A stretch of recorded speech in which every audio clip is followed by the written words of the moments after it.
예, 우리 청년들이 부른 이 찬송은 원래는 좀 천천히 이렇게 불러야 되는데 이 버전이 신의 악단에서 나온 그 버전이에요.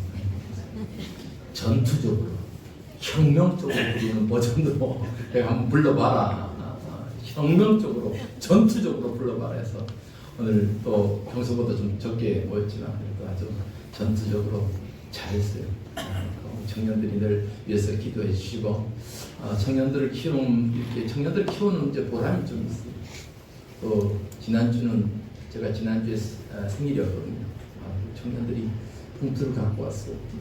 보니까 또 평소보다 좀 많이 갖고 왔더라고요. 그래서 이렇게 예성이한테 이렇게 많이 넣냐 그랬더니 반은 청년회 회비에서 나온 거고 반은 우리 혜정 언니가 개인적으로 준 거라고. 이건 또 이렇게 보람이 돼갖고 내가 얼마나 또 마음이 흐뭇한지, 야, 키우는 보람이 있다. 그 얘기를 내가 우리 학상교회 목사님한테 했어요. 했더니 우리 학상교회 목사님이 그런 얘기는 성도들한테 다 하래요. 좀 배우라고 일부러 하라 그래갖고 제가 하는 거예요. 어쨌거나 우리 청년들을 위해서 기도해 주시고 오늘 또 우리 권사님들이 또 담임 목사님 생일이라고 아주 뭐 고기도 볶고 우리 잡채 왔어요. 우리 이정순 집사님 잡채 오신다 그래갖고 나 기대하고 있었어요. 잡채도 하고 우리 배원희 권사님 시골에서 도토리가 와갖고 도토리 까고 말리고 부시고 방앗간에서 빻고 그 삶고 걸러서 내려갖고 묵을 쏘았는데 야 15,000원짜리 하나 삶는 게 훨씬 편한데 공과 정성을 들여서 이 도토리 묵을 했으니까 여러분들 맛있게 드시기를 소망합니다. 며칠 전에 우리 목사님들과 함께 독서 모임을 한 달에 한 번씩 갔는데 이때 나눈 책이 미국의 달라스 윌라드의 책 하나님의 모략이라는 책이었습니다. 하나님의 모략. 한 500페이지가 넘는 그런 분량의 책이었어요. 얼마나 방대하고 읽는데 힘들더라고요. 근데 그 책의 주제가 바로 이런 거예요. 예수님께서 사역을 시작하면서 우리들에게 외친 복음이 뭐예요? 회개하라, 하나님의 천국이 가까웠다라고 하는 거잖아요. 자, 마가복음 1장 15절 말씀이에요. 시작. 이르시되 내가 찾고 하나님의 나라가 가까웠으니 회개하고 복음을 믿으라 하시더라. 하나님의 나라가 가까웠다. 그래서 이 달라스 윌라드는 이 예수님이 선포하신 이 하나님의 나라가 우리가 죽어서 가는 것이 아니라 메시아가 우리에게 오셨기 때문에 우리 안에 이미 와 있는 현재성이다 이렇게 얘기를 한 거예요. 그러면서 하나님의 나라는 하나님의 뜻이 실제로 이루어지는 영역이다 라고 주장하면서 하나님의 나라는 장소 이전의 통치고 미래 이전의 현재이고 교리 이전의 삶의 현실이라고 이렇게 밝힌 거예요. 어렵죠? 많이 참 어려워요. 그러면서 성도들이 예수를 믿는 것은 단순히 죄사함 받고 천국 가는 것뿐만 아니라 예수님의 통치 아래로 들어가는 거다. 예수님의 다스림 안으로 들어가는 거다라고 얘기하는 거예요. 그러니까 우리가 늘 고백하는 것. 예수 우리 왕이여 우리에게 오셔서 예수님을 나의 왕으로 고백하고 예수님을 나의 주로 고백한다는 그 고백의 바탕에는 뭐가 있어요? 예수님, 이제 예수님이 기도하시는 대로 예수님이 나의 주인이고 나의 왕이니까 예수님이 인도하신 대로 예수님의 통치 안에 내가 순종하겠나이다 이런 고백이 있잖아요. 그러할 때 우리가 예수님의 통치 안에 들어갈 때 하나님의 나라가 지금 여기에 와 있는 것이다 이 얘기를 하는 거예요. 여러분 예수님을 나의 주로 고백하는 우리 성도들은 마땅히 예수님의 이끄심에 순종할 수 있기를 축복합니다. 우리의 선한 목자 되신 예수님의 우리를 이끌어 가실 때 우리 양이 된 성도들은 그 주님의 말씀에 순종하고 그렇게 따르겠습니다. 주님 말씀하신 대로 그렇게 순종하겠습니다. 이런 삶의 모습이 있기를 축복합니다. 그런데 이 책을 읽으면서 이런 생각이 들어요. 참 우리가 예수님의 그 말씀에 따르고 살아야 되는데 오늘날 현대 교인들이 예수님을 믿고는 있지만 예수님의 삶을 닮아가는 것에는 부족함이 있지 않은가. 이것이 오늘날 교회의 위기가 아니겠는가라는 생각을 해봐요. 예수님을 믿지만 예수님을 닮으려고 하지 않는 것. 예수님을 나의 주로 고백하지만 예수님의 삶을 닮아서 그렇게 살려고 하지 않는 것, 이런 것이 오늘날 현대의 모습이 아니겠어요? 그렇기 때문에 우리 사명교회도 올해 주제가 예수님의 마음을 본받아서 예수님의 마음을 닮아가는 삶을 살자, 이것이 되는데, 예수님을 닮아가는 거, 여러분 예수님의 마음을 우리가 닮아가야 되잖아요. 예수님께서 그렇게 말씀하시고 그렇게 보여주셨기 때문에 우리도 그의 삶을 닮아가야 되는 거잖아요. 그것이 일명 제자도의 삶이잖아요. 예수님께서도 그렇게 살으셨으니까 우리도 그렇게 예수님과 같이 완벽하게는 못하지만 따라서는 살아야 될 거 아니에요. 따라서는 살아야 될 거 아니에요. 예수님이 용서하라고 하셨으니까, 예수님이 용서하셨으니까 우리도 용서하는 흉내라도 내면서 용서하는 그런 모습으로 살아야 될 거 아니에요. 예수님이 희생하라고 하셨으니까, 나눠주라고 하셨으니까, 사랑하라고 하셨으니까 그 사랑을 알고만 있는 것이 아니라 예수님의 그 삶을 닮아가려고 해야 될 거 아니에요. 낮아지라고 하셨으니까 우리가 조금 더 교만해지지 않고 낮아져야지, 엎드려져야지, 나보다 남을 더 생각하면서 높여줘야지, 이러한 삶으로 조금이라도 닮아가야 될 거 아니에요. 여러분 이것이 제자도의 모습입니다. 여러분 예수님의 마음을 닮기 위해서, 그렇다면 우리가 예수님이 무엇하고 우리에게 가르치셨는가를 이제 봐야 되잖아요.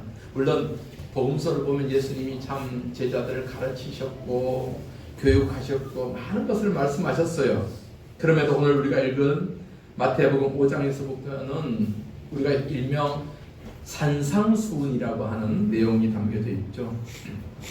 그러니까 산에서 많은 무리들에게 예수님께서 말씀하신 한 편의 설교죠. 그 설교의 첫 부분이 8가지 복에 대해서 선포하신 거예요. 우리가 흔히 팔복이라고 하죠. 8가지 복. 그 8가지 복에 대해서 과연 예수님의 가르침이 무엇인가에 대해서 이제 한번 하나하나 살펴보려고 해요. 물론 오늘 다 할 수는 없어요.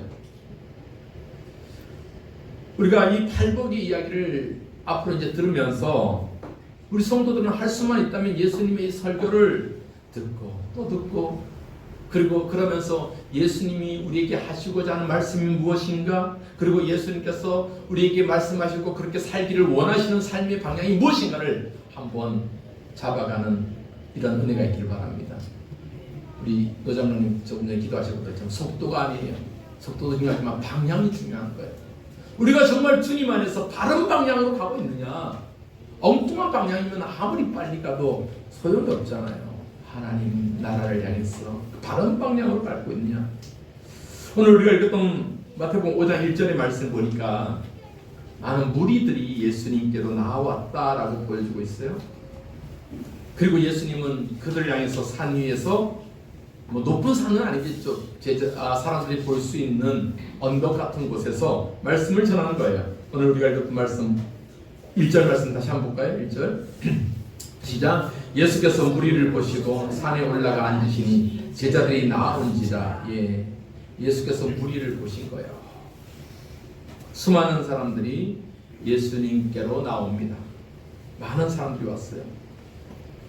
왜 예수님께로 이렇게 많은 사람들이 몰려들었을까? 예수님의 사역을 우리가 3가지로 요약해 보면은, 예수님이 집중하셔서 하신 사역은 첫째는 가르치는 사역이 있었어요. 둘째는 천국 복음을 전파하시는 사역이 있어요. 또 3번째는 우리의 모든 연약함과 질병을 고치시는 사역이었습니다.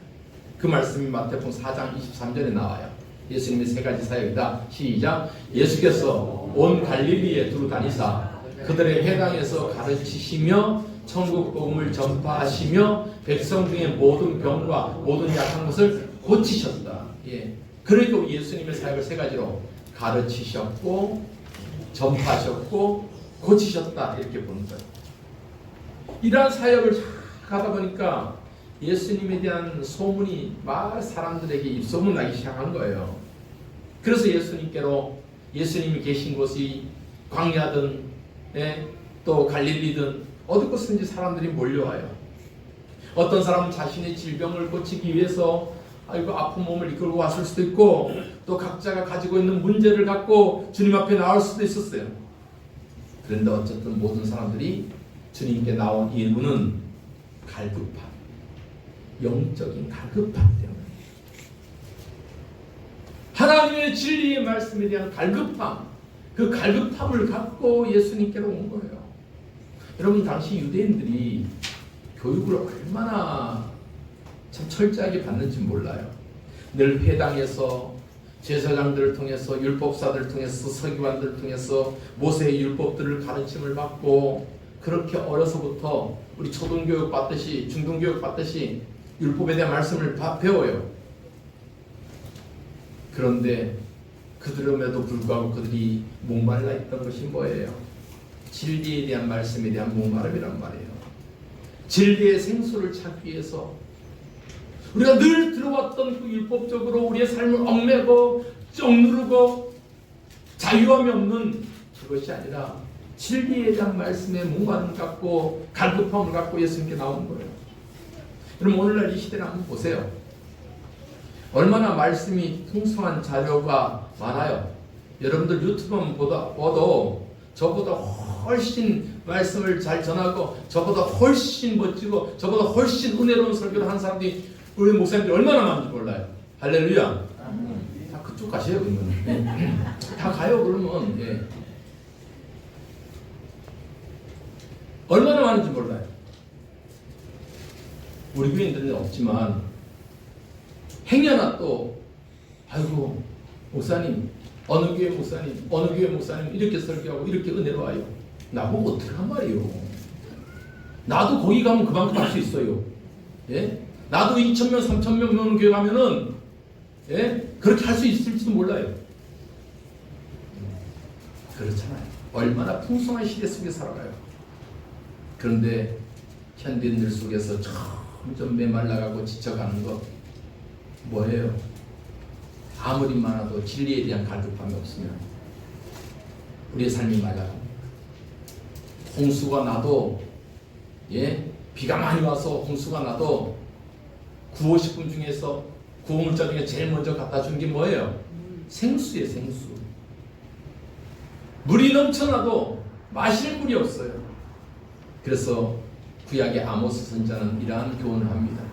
아모스 8장 11절 말씀 보세요. 시작. 주 여호와의 말씀이니라. 보라, 날이 이를지라. 내가 기근을 땅에 보내리니 양식이 없어 주림이 아니며 물이 없어 가람이 아니요 여호와의 말씀을 듣지 못한 기간이라. 여호와의 말씀을 듣지 못하면 우리 삶은 병들어가요. 피폐해져요. 하나님의 말씀 성경 그 앞으로 나아가지 못하면 우리의 말씀, 우리의 영은 말라져 간다는 말이에요. 지금 예수님께 몰려드는 수많은 무리들은 목마름이 있었어요. 영적인 갈급함이 있었어요. 그래서 예수님께 나온 거예요. 여러분, 우리 성도들이 예배함으로 나아갈 때도 그런 자세가 있어야 될 줄 믿습니다. 내가 딱 눈 떠보니까 토요일이 지나고 일요일 아침이네. 야, 일주일 언제 그렇게 갔을까? 빨리 씻고 교회 가야지.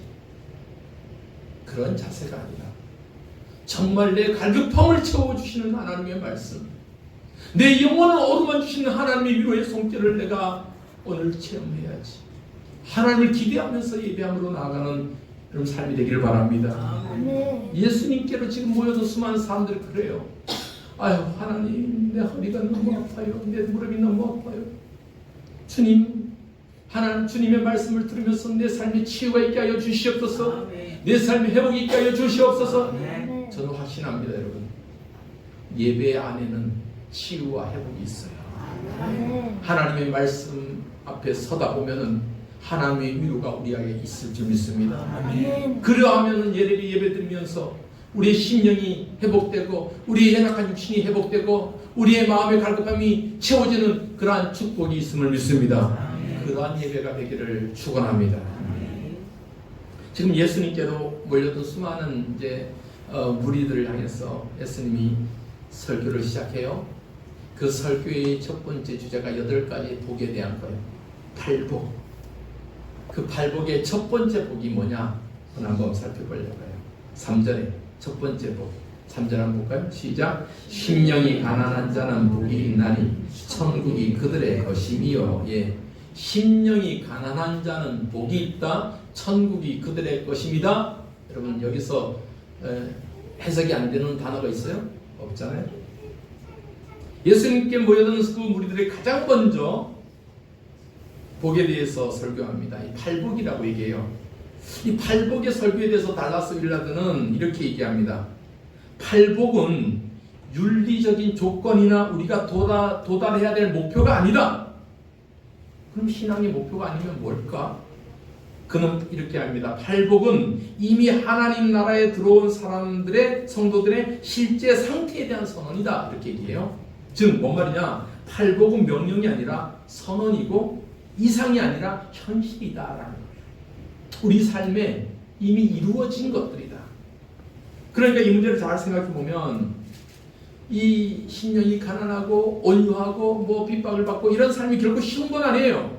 그런데 예수님께서 우리 성도들에게 요구하는 삶이 불가능한 것을 던져줬겠어요? 아니란 거죠. 팔복은 이 팔복을 통해서 하나님 나라가 이미 성도들에게 임했다라고 보는 거예요. 이미 임했다.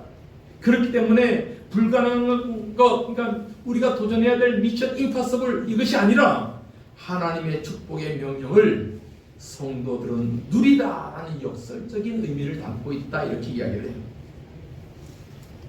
그러니까 8가지 복이잖아요. 이 복이 무엇인가? 우리에게 임한 하나님께서 우리에게 주신 성도들에게 주신 이 도전이고 우리에게 주신 이 복이 우리에게 임한 복이 무엇인가? 8가지 복이라는 거예요. 그래서 이 축복들을 저 구조를 살펴보면 첫 번째 조건이 있어요. 조건 첫 번째. 두 번째는 결과가 있어요. 세 번째 내용이 있어요. 근데 첫 번째 조건은 뭐냐? 심령이 가난한 거예요. 이게 조건이에요. 심령이 가난한 자는 결과는 어떻게 된다? 복이 있다는 거예요. 그 복의 내용이 뭐예요? 천국이 그들의 것이다. 이런 구조를 갖고 있다는 거예요. 그다음에 이제 심령이 가난하다는 것이 뭘까? 심령이라는 것이. 심령. 분명히 우리가 심령이란 말 헬라어로 뿌뉴마라고 써요. 뿌뉴마. 눈에 보이지 않는 거예요. 육적인 것이 아니에요. 인간의 영혼을 가리킬 때 성경에는 푸뉴마라고 써요. 푸뉴마. 그러니까 심령이란 말은 우리 육신과 반대되는 개념이잖아요. 내면 깊은 중심에 있는 것. 물론 8절에도 마음이 정결한 자, 이 마음이란 말을 카르디아라는 말을 써요. 제가 참 좋아하는 말인데 이 카르디아보다 더 내면 깊숙한 우리의 영을 푸뉴마라고 해요. 푸뉴마. 그러니까 우리의 내적 깊은 우리 영적인 모습들, 이 푸뉴마가 어떻게 된다는 거예요? 가난해야 된다는 거예요. 가난해야 된다는 거예요. 여러분 그 말이 참 역설적이잖아요. 우리 영이 왜 가난해야 되지? 우리 영혼이 왜 가난해야 되지? 여기서 이 그럼 가난은 어떤 것인가? 그럼 가난이 뭐예요? 우리 지아스라에게 물어볼게요. 가난이 뭐예요? 돈이 많은 거예요? 맞아요. 적은 거예요. 많이 있는 것이 아니고 없는 것을 가난이라고 하잖아요. 여기서 이 가난은 그냥 대충 없는 거 아니에요. 정말 없어도 어느 정도로 없어요? 우리가 흔히 얘기하는 거 어떻게 가난해요? 찢어지게 가난하잖아요. 찢어지게 없는 거예요. 찢어지게 없는 거예요. 정말 찢어지게 없는 거예요. 여러분 살다가 우리 청년들은 모를 거예요. 청년들은 모를 거예요. 그리고 장로님 세대는 이 찢어지게 가난한다는 거는 알 거예요. 자식들이 눈 뜨면 이제 아침을 먹어야 되는데 쌀떡에 쌀이 없어. 그러면 뭐가 찢어져요? 마음이 찢어져요. 아이고 어떡하냐. 우리 애들 밥 먹여야 되는데 뭐라도 먹여야 되는데 어떡하냐. 이렇게 왜 가난할까? 그럼 새벽부터 아는 집에 가서 쌀 한 모금 얻어야 될 거 아니에요. 그 쌀 한 모금 얻을 때 헌 자존심이고 뭐고 다 내려놓고 정말 거지같이 얻어야 될 거 아니에요. 치사하고 안 입고 얻어. 옛날에는 또 아침에 뭐 얻으러 오면은 재수 없다고 왜 아침부터 거지가 왔고 이런 그런 얘기를 많이 들었단 말이에요. 그래도 어떻게 해요? 내 자식들 먹이려면 그거 한 번 욕먹는 거 대수롭잖아요. 이렇게 찢어지게 사는 거, 찢어지게 사는 거. 이런 마가복음 12장에 보면 과부가 헌금하는 장면이 나와요. 그 과부가 하나님 앞에 부끄러운 모습으로 헌금을 하는데 동전 2개를 넣는 거예요. 냅돈 2개를, 동전 2개를 다 넣으면서 부끄러워하는 거예요. 그녀는 이 가진 전부를 하나님 앞에 드렸는데 그녀의 삶을 추측해 보면 참 얼마나 가난했을까. 속된 말로 먹고 죽을 애도 없는 그 상태가 가난한 상태란 말이에요. 그러한 상태가 심령이 가난한 자다. 우리의 심령 뿐이마가 이런 정도로 가난해져야 된다는 거예요. 여러분, 가난해진다는 것은 내 손에 무엇인가 쥐고 있는 것이 가난한 거 아니잖아요. 내가 무엇인가를 갖고 주인처럼 행세하고 풍요로우면 가난한 거 아니잖아요. 내가 내 것으로 생각하면 가난한 거 아니잖아요. 가난한 것은 아무것도 없는 거예요. 저처럼 배 나오고 이렇게 살찐 사람은 가난한 거 아니에요. 뭘 먹었으니까, 뭘 잘 먹었으니까 살찌고 배가 나오고, 비만이고 다이어트고 그 다 가난한 사람 하는 거 아니에요. 그렇잖아요. 여러분, 가난해진다는 것은 아무것도 없는 거예요. 아무것도 없어서 내가 할 수 있는 것이 아무것도 없는 그러한 상태가 가난한 상태란 말이에요. 그렇기 때문에 심령이 가난하다는 것은 우리의 내면의 심령이 아무것도 할 수 없는 거예요. 아무것도 할 수 없는 그런 능력, 그런 상태, 그러한 상태를 가난한 거예요. 그런데 성경은 참 기가 막히죠. 우리의 심령이 아무것도 할 수 없고 정말 찢어질 정도로 가난해서 아무 능력이 없을 때 그때 뭐가 임하냐? 은혜가 임한다는 거예요. 할렐루야. 그때 은혜가 임한다는 거예요. 내가 아무것도 할 수 없기 때문에 하나님, 나 아무것도 할 수 없어요. 나는 이렇게 찢어질 정도로 가난해서 아무것도 할 수 없어요. 그러니까 누가 하셔야 돼요? 하나님이 하셔야 돼요. 하나님이 하셔야 되는 거예요. 하나님이 이끌어 가셔야 되는 거예요. 우리가 가난할 때 정말 하나님 앞에 간구하게 되는 거예요. 마치 성전 명문에서 동전을 구걸하는 안진뱅이, 또 앞을 못 보는 그 소경처럼, 또 베데스다 연못 앞에서 나아보겠다고 평생을 고생하는 그 안진뱅이처럼 아무것도 할 수가 없잖아요. 우리는 그럴 때 우리는 누구를 의지해요? 하나님 도우심을 구한단 말이에요. 왜 기도해요? 내가 할 수 있는 것이 아무것도 없기 때문에 기도하는 거예요. 그러니까 교회는 아픈 사람, 힘든 사람, 찢어진 사람, 아무것도 할 수 없는 사람들이 많이 오죠. 많이 오죠. 물론 건강한 사람, 넉넉한 사람, 좀 잘 되는 사람 와서 막 이렇게 힘을 실으면 그것도 좋은 일이지만, 여러분, 우리가 아무것도 할 수 없기 때문에 하나님 앞에 와서 기도하는 거예요. 나는 우리 청년들이 그렇게 인생을 살아갔으면 좋겠어요. 아무것도 할 수 없는, 아무것도 할 수 없는. 정말 저도 이제 50을 넘고 보니까 그런 생각이 들대요. 제가 그래도 우리 시차례에서 공부를 제일 많이 한 사람이에요, 장로님. 저는 박사 학위를 가졌어요. 하박사 못잖아요, 좀. 야, 하박사.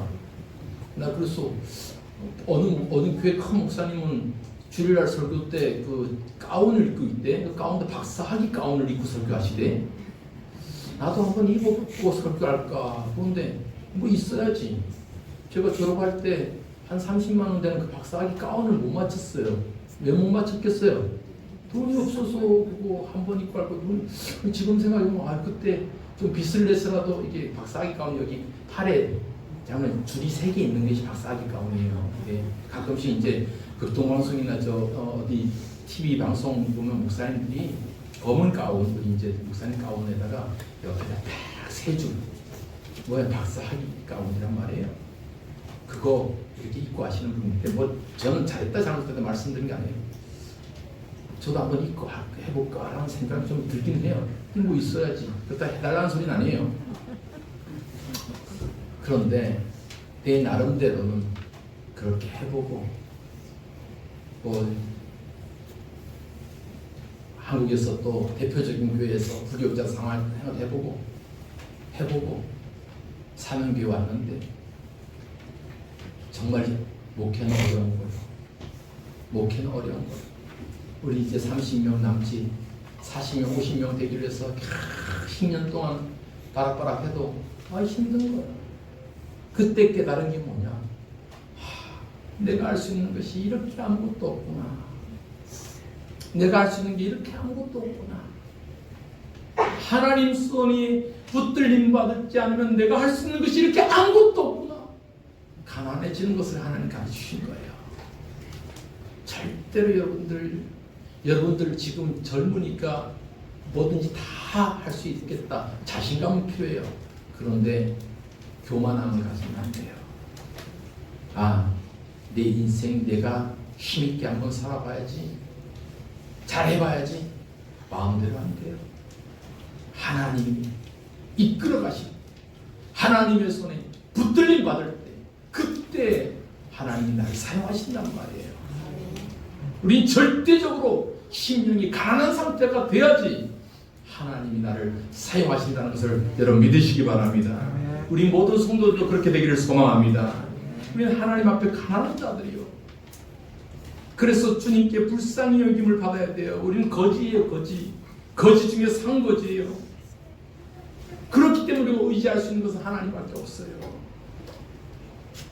하나님 앞에서 내 의가, 내 능력이 이렇게 얘기할 수 없단 말이에요. 그저 나는 아무것도 아닙니다. 나는 무익합니다. 주님 불쌍히 여겨 주옵소서.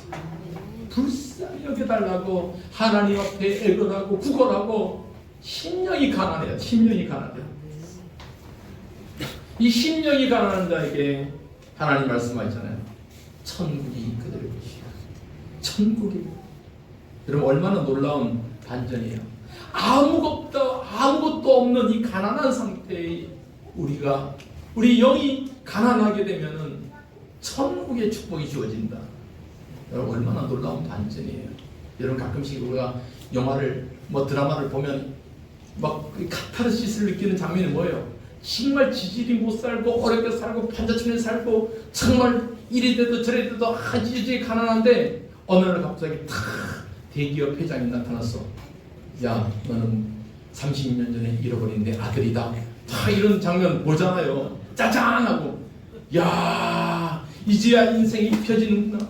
내가 가난한 줄 알았는데 내가 정말로 흙수저 중에 흙수저 땅에 파묻혀진 흙수저인 줄 알았는데 이야 내가 다이아몬드 집안이구나. 막 이런 거 보면 막 현실적이지 못한 모습 보면 아이고 나는 좀 저렇게 안 되나 막 그런 거 되잖아요. 제가 그래서 우리 집사람한테 옛날에 가끔 놀렸어요. 혹시 아버지나 할아버지가 예전에 남겨두신 재산이 혹시 있지 않는지를 한번 조사해 봐야 되지 않겠느냐. 여러분 우리가 그래요. 하나님 앞에 아무것도 없는 것 같아요. 진정 심령이 가난해서 아무것도 없어요. 아무것도 없는 것 같지만 아무것도 없을 때 하나님 그에게 뭐예요? 천국의 기쁨을, 천국의 축복을 주신다. 네. 물론 성도들이 예수 그리스도의 보혈로 천국 가지요. 우리의 심령이 그러나 그 천국의 소망도 나의 의로 가득 차고 나의 능력으로 가득 차면 십자가 의미가 없는 거예요. 우리 성도들이 늘 삶의 신앙과 믿음이 중요한데 이 세상을 살아가면서 내가 세상의 재물이나 세상의 권력은 더 갖지 못해도 우리에게 더 큰 축복이 있음을 늘 기억해야 됩니다. 심령이 가난할 때 그 가난으로 끝난 게 아니에요. 우리에게 천국의 소망이 있다. 천국의 축복이 있다. 이것을 너무나도 잘 아는 사도 바울은 이것을 역설적으로 이렇게 우리에게 교훈하고 있습니다. 자, 고린도후서 6장 9절로 10절 말씀입니다. 시작. 무명한 자 같으나 유명한 자요, 죽은 자 같으나 보라 우리가 살아있고 징계를 받은 자 같으나 우리가 죽임을 당하지 아니하고, 근심하는 자 같으나 항상 기뻐하고, 가난한 자 같으나 많은 사람을 부유하게 하고, 아무것도 없는 자 같으나 모든 것을 가진 자로다. 아멘. 이렇게 됨을 믿습니다. 아무것도 없는 자 같으나, 아무것도 없는 자 같으나 모든 것을 가진 거예요. 여러분, 우리의 심령이 가난하면 진짜 아무것도 없어요. 고백해요. 하나님 아무것도 없어요. 그럴 때 하나님 우리에게 천국의 축복을 다 손에 안겨준단 말입니다. 성도들은 세상을 가진 자들이 아니에요. 천국을 소유한 자들이에요. 예수님 그 천국에 대한 축복의 조건으로 심령이 가난한 자는 복이 있나니 천국이 이제 그들에게 올 것이다. 이 말씀을 하는 거예요. 여러분, 이 말씀을 기억하면서 그렇구나. 우리 심령이 가난해야지. 우리 심령이 가난. 우리 영이 풍성하다고 교만하고 내 잘났다고 나는 내 혼자 살 수 있어 이런 교만이 아니라, 주님 나 가난해서 아무것도 알 수 없어요. 그저 주님 이끄시는 대로 저는 순종할 뿐입니다. 이러한 삶을 살아내는 우리 사명교회 성도 되기 바랍니다. 아멘. 이 말씀을 기억하면서 우리 이 찬송을 한번 불러볼까요? 광야를 지나며, 여러분 광야는 때로는 아무것도 없는 거잖아요. 메마름 속에서 나는 아무것도 할 수 없는 거예요.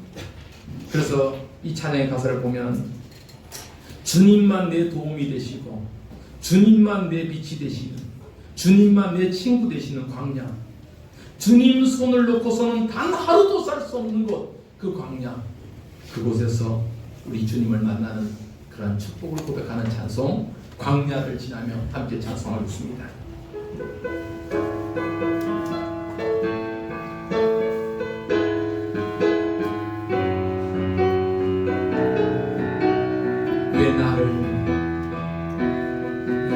왜 나를 깊은 어둠 속에 홀로 두시는지, 어두운 밤은 왜 그리 길었는지, 나를 고독하게, 나를 낮아지게, 세상 어디 이대 곳이 없게 하셨네.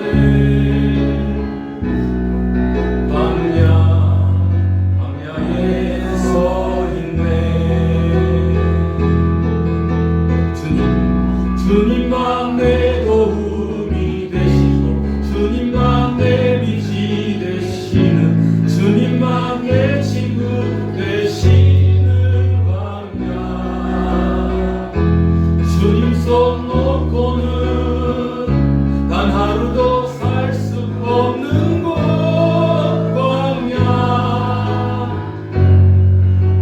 광야에 서 있네.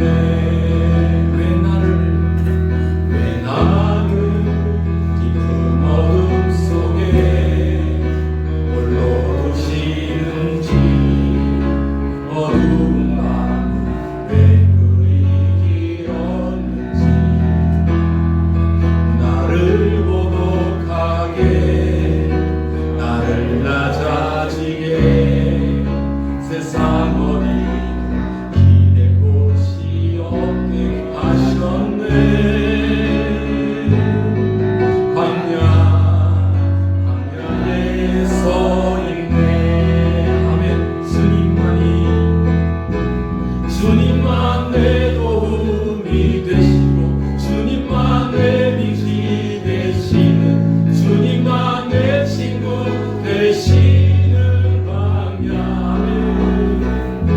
주님 손 놓고는 단 하루도 살 수 없는 곳, 광야.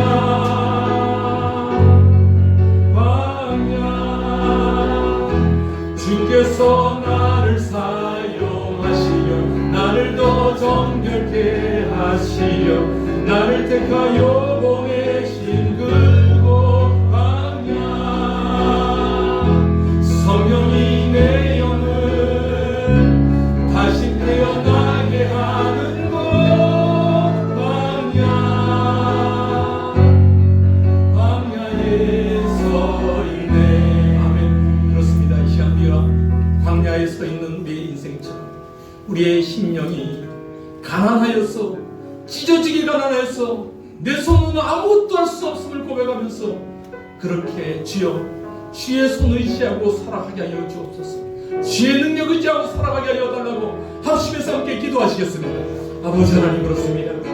우리의 힘으로 우리의 힘으로는 아무것도 할 수 없는 그 어두감 속에서 광야 같은 삶을 살지만 그것에는 아버지 하나님, 하나님의 은혜가 있습니다.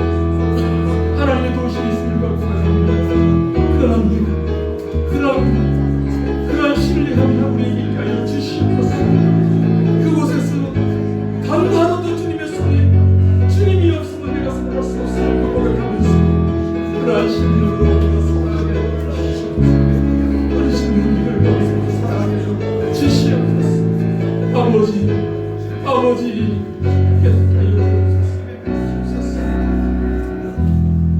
하나님 아버지, 그렇습니다. 우리는 단 하루도 주님의 은혜 아니면 살아갈 수가 없습니다. 우리의 영혼이, 우리 심령이 가난해지지 않으면 하나님의 은혜를 온전히 누릴 수 없습니다.